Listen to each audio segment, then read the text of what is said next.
আবার কবে যে বাবার বাড়িতে আসবো তার নেই ঠিক। সেই জন্য মনটা একটু খারাপ লাগছে, হাসি মুখে দেখতে পাচ্ছ অবশ্যই, মনের মধ্যে একটু কষ্ট হচ্ছে যে চলে যেতে হবে। এখানে ছিলাম, বোনের সঙ্গে ঝগড়াঝাটি, যাই হোক।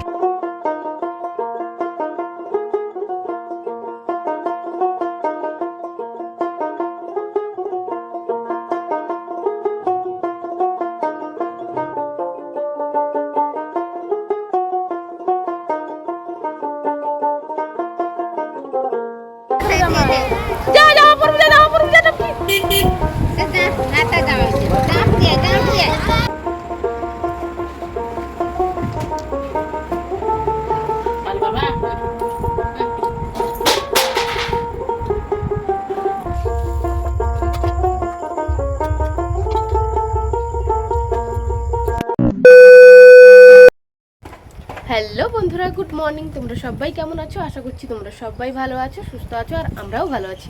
আমার নতুন একটা ভিডিওতে তোমাদের সবাইকে জানাই অনেক অনেক স্বাগত। তো চলো, আর সারাদিন কী করি না করি সমস্ত কিছুই তোমাদের সঙ্গে শেয়ার করবো, ভিডিওটা কন্টিনিউ দেখতে থাকো। তো যাই হোক, এই ট্যুরের মতো আজকে বাবার বাড়িতে লাস্ট দিন। তো লাস্ট দিনে কি করি না করি সমস্ত কিছু তোমাদের সঙ্গে শেয়ার করব।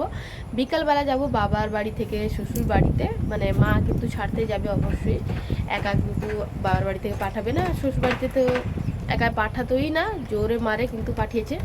তো চলো, মনটা একটু খারাপ লাগছে প্রচুর পরিমাণে, হাসি মুখে দেখতে পাচ্ছ অবশ্যই, কিন্তু মনের মধ্যে কিন্তু প্রচুর পরিমাণে মনটা খারাপ লাগছে। অ্যাকচুয়ালি কী বলো তো, 8 দিন বলবো না, ওই 9-10 দিন হয়ে গেল বাবার বাড়িতে এসেছি। তো আবার যেতে হবে শ্বশুর বাড়িতে, আবার শ্বশুর বাড়িতে থাকতে হবে, আবার কবে যে বাবার বাড়িতে আসবো তার নেই ঠিক। সেই জন্য মনটা একটু খারাপ লাগছে, হাসি মুখে দেখতে পাচ্ছ অবশ্যই, মনের মধ্যে একটু কষ্ট হচ্ছে যে চলে যেতে হবে। এখানে ছিলাম, বোনের সঙ্গে ঝগড়াঝাটি, যাই হোক হতো, খুনসুটি হতো, বাট আবার চলে যেতে হবে। তো চলো, বেশি কিছু বক বক করবো না, সারাদিন কী করি না করি সমস্ত কিছু তোমাদের সঙ্গে শেয়ার করবো, ভিডিওটা কন্টিনিউ দেখতে থাকো। তো তারপর দেখো, বাড়িতে এসেছিলাম, এসেই দেখি বাবা কিন্তু মাদুরের মধ্যে ঝিঙে রেখে কিন্তু ঝিঙে মাপছে, দেখেই বুঝতে পারছো কী অবস্থা। অ্যাকচুয়ালি কী অবস্থা না, এই ঝিঙেগুলো না মানে কী বলতো মাচাই হয়, তো এই ঝিঙেগুলো পরিষ্কার হয়, আর যেগুলো বালিতে হয় মানে নিচে হয় তখন কিন্তু সেগুলো নোংরা হয়, আর ছোট বড় নোংরা কেমন একটা লাগে দেখতে। আর এইগুলো যে মাচাই হয় না, এগুলো কিন্তু খুব সুন্দর পরিষ্কার, আর দেখতেও বেশ ভালো লাগে। অ্যাকচুয়ালি কী জানো তো, আমরা যারাই হোক না কেন, বাজারে গেলে ফলমূল বলো বা শাক সবজি মাছ যে কোনো জিনিস আনলে ভালো জিনিসটা বেছে আনি। তো তার কারণেই কিন্তু এই যে জিনিসটা লাগানো হয়েছিল, মাচায় যে মাছে গাছ বলো বা ঝিঙে গাছ বলো, মাচায় লাগানো হয় তার কারণে, যাতে মানে সবজিগুলো যাতে দেখতে বেশ ভালোই হয়, দেখলে যাতে লোকেরা আগে মাগে নিয়ে নেয়। তো তার কারণেই কিন্তু বাবা মাদুরের মধ্যে রেখে কিন্তু ঝিঙেগুলোকে মাপছিল। তো তারপর দেখো, আমি চলে এসেছিলাম পুকুরে মাছ ধরতে, বাবা বলল আর মাও বলল যে ছিপ ফেলে মাছ ধরতে। আর এত জল হয়েছে, পুকুরে ছিপ ফেলা ছাড়া কিন্তু জাল পড়লে মানে জাল ফেললে কিন্তু মাছ পড়বে না অত সহজে। তো বাবার বাড়ির পুকুরে কিন্তু মাছ প্রচুর পরিমাণে আছে, আর দেখেই বুঝতে পারছো মানে কি বলবো, ফেলতে না ফেলতেই কিন্তু মাছ কপ কপ করে পড়ে যাচ্ছে।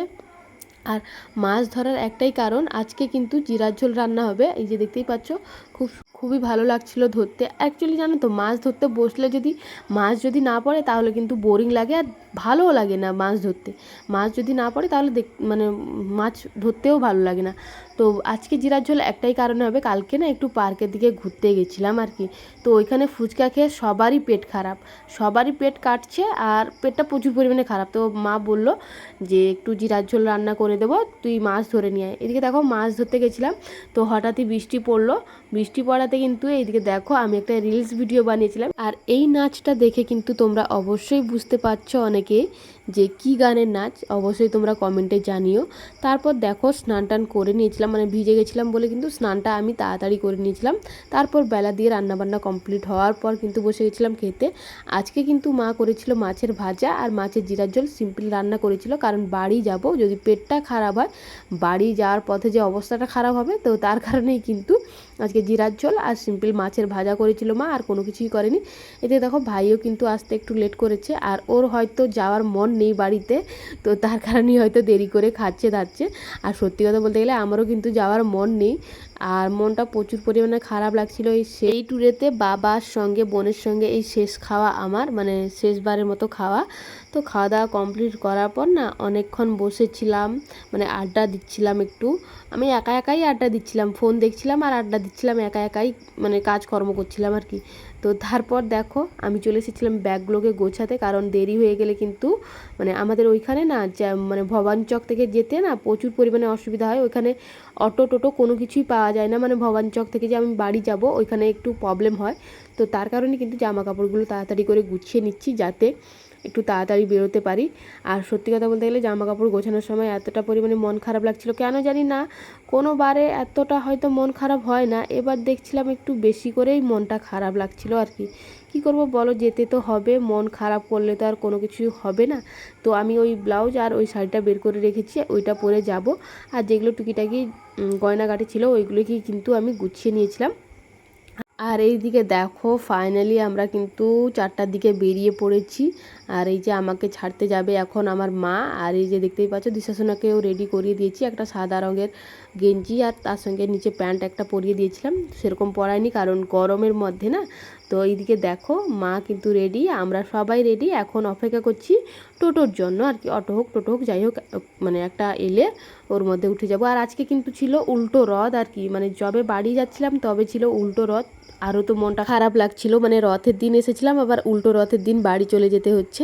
তো যাই হোক টোটো পেয়ে গেছিলাম, তারপর বাসেও উঠে পড়েছিলাম কাঁথিতে এসে। আর অনেকটা লেট করেছে, অনেকটা বলতে গেলে অনেকটা লেট করেছে বাস, প্রায় বলতে গেলে আধা ঘন্টা মতো কিন্তু লেট করেছে, মানে অনেকটা লেট হয়ে গেছিলো। ভাবতে পারিনি যে এতটা লেট হবে। সন্ধ্যা মানে পুরো সন্ধ্যা হয়ে গেছিলো বাড়িতে আসার সময় না, ভবানী চকের কোনো রকম একটা টোটো পেয়ে গেছিলাম। তো বাড়িতে আসার পথে কিন্তু বৃষ্টির মধ্যেও কিন্তু আমাদেরকে পড়তে হয়েছিল।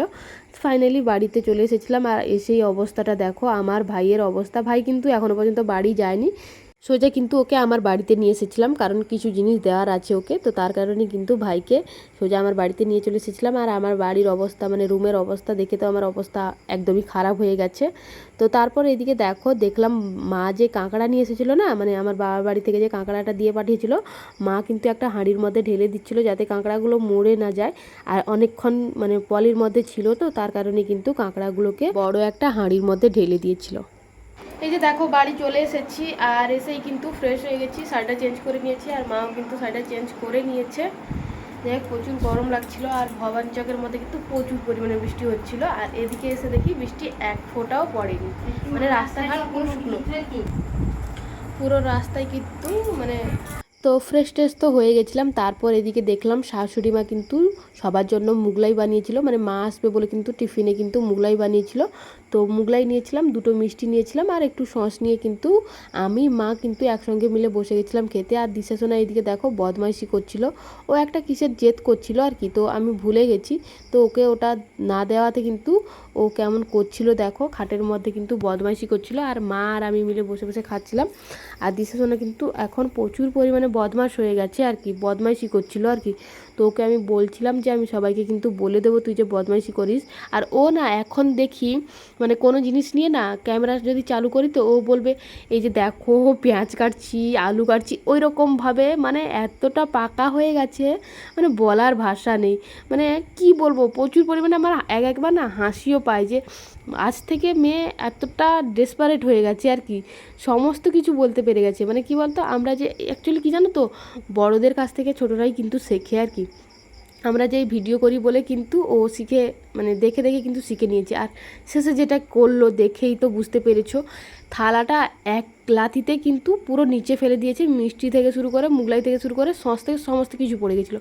তারপর এদিকে দেখো খাওয়া দাওয়া কমপ্লিট করে শাশুড়ি মা বসিয়ে দিল আমাকে রান্নাঘরে, মানে হেসেলে বসিয়ে দিল, বললো যে তুমি রান্না বান্না করো।